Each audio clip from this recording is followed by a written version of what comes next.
ডিনারে, ব্রেকফাস্টে অথবা দুপুরের লাঞ্চে খাওয়ার জন্য একটি দারুণ স্বাদের রেসিপি শেয়ার করছি।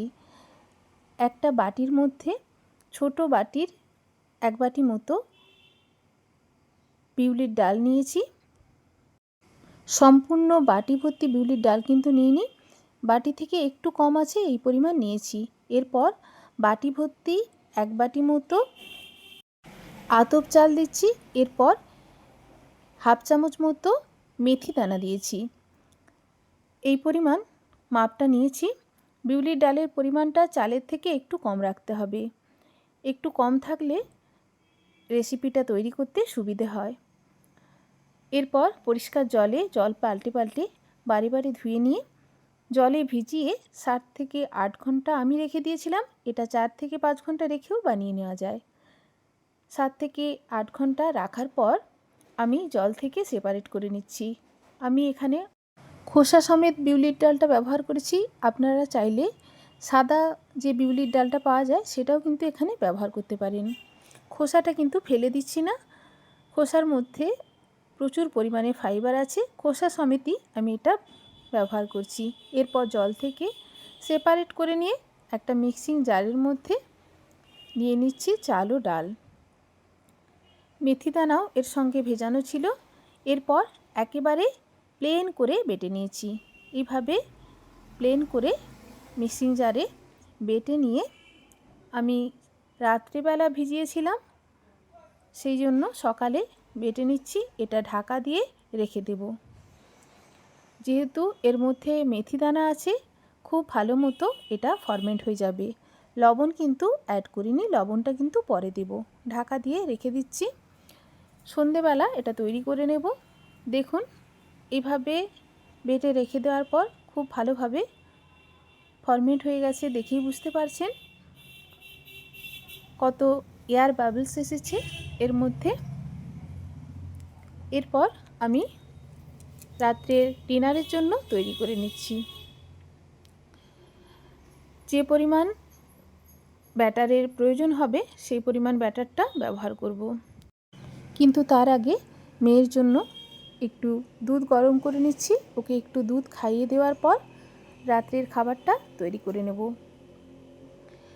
যে পরিমাণ ব্যাটারের প্রয়োজন হবে সেই পরিমাণ ব্যাটারটা নিয়ে নিচ্ছি।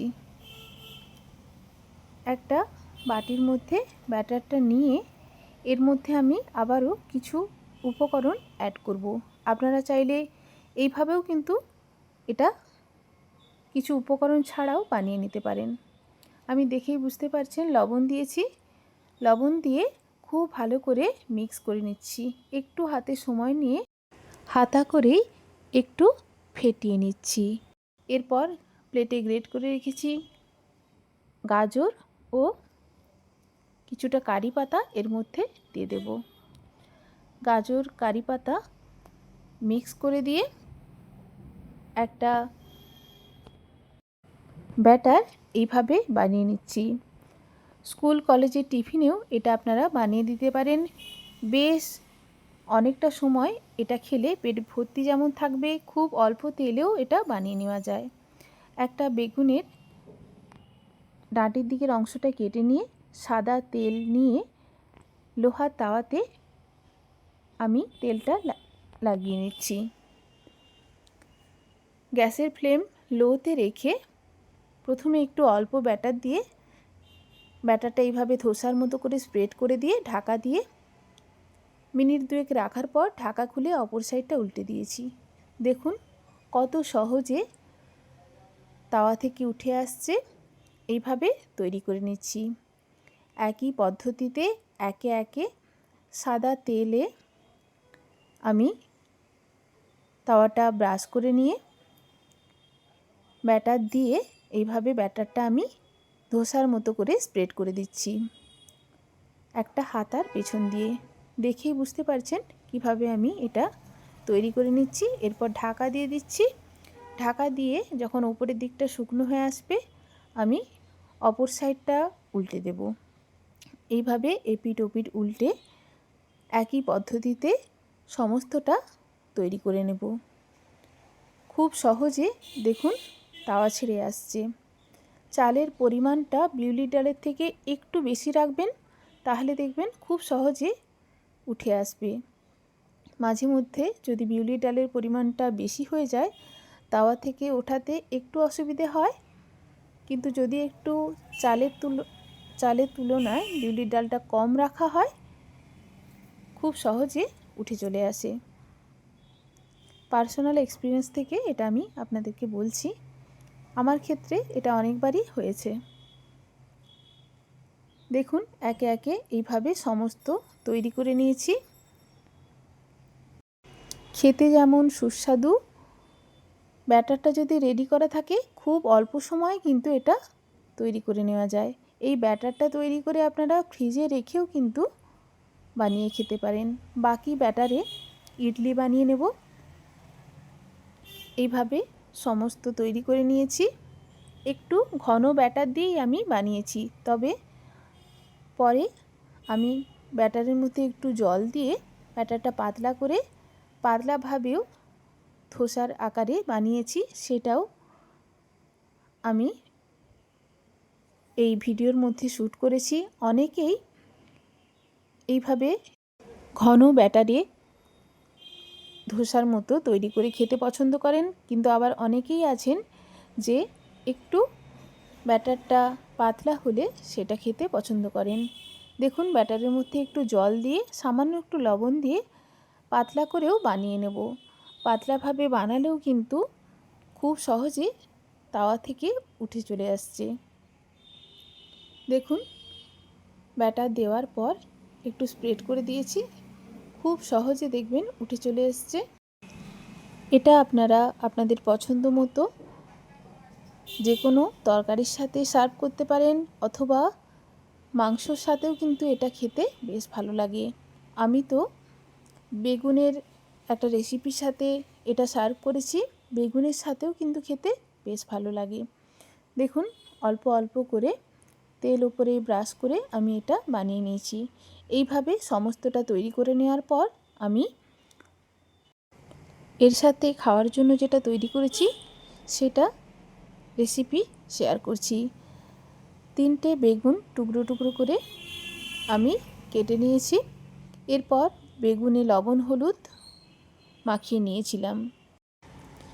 তারপর আমি সমস্ত এই ধোসাগুলো তৈরি হয়ে যাওয়ার পর একটা ফ্রাইং প্যানে পরিমাণ মতো সরষের তেল দিয়ে প্রথমে বেগুনগুলো ভেজে নেব।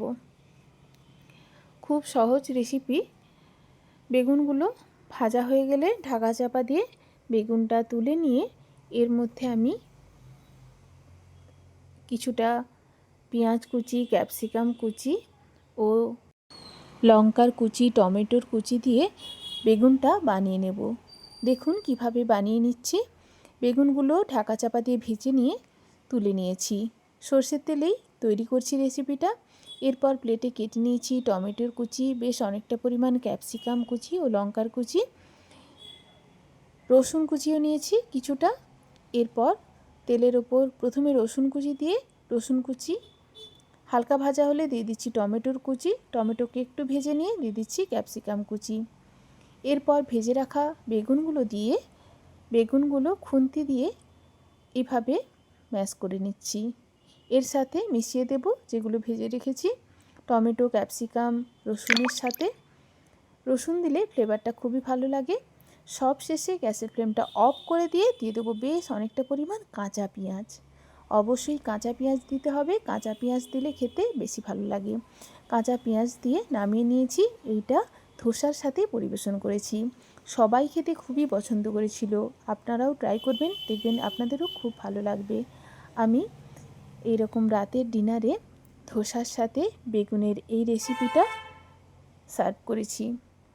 আপনারা চাইলে এটা মাংসের সাথেও সার্ভ করতে পারেন, মাংসের সাথে খেতেও কিন্তু বেশ ভালো লাগে।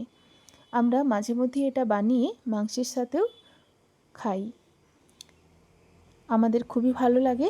এইভাবেই তৈরি করেছিলাম রাতের ডিনার, আপনাদের সাথে শেয়ার করলাম। কেমন লাগলো আজকের এই রেসিপি অবশ্যই জানাবেন। ছোট ভিডিওতেও এই রেসিপি আমি শেয়ার করব। যারা ছোট ভিডিও দেখতে পছন্দ করেন তারা কিন্তু অবশ্যই দেখবেন। ধন্যবাদ।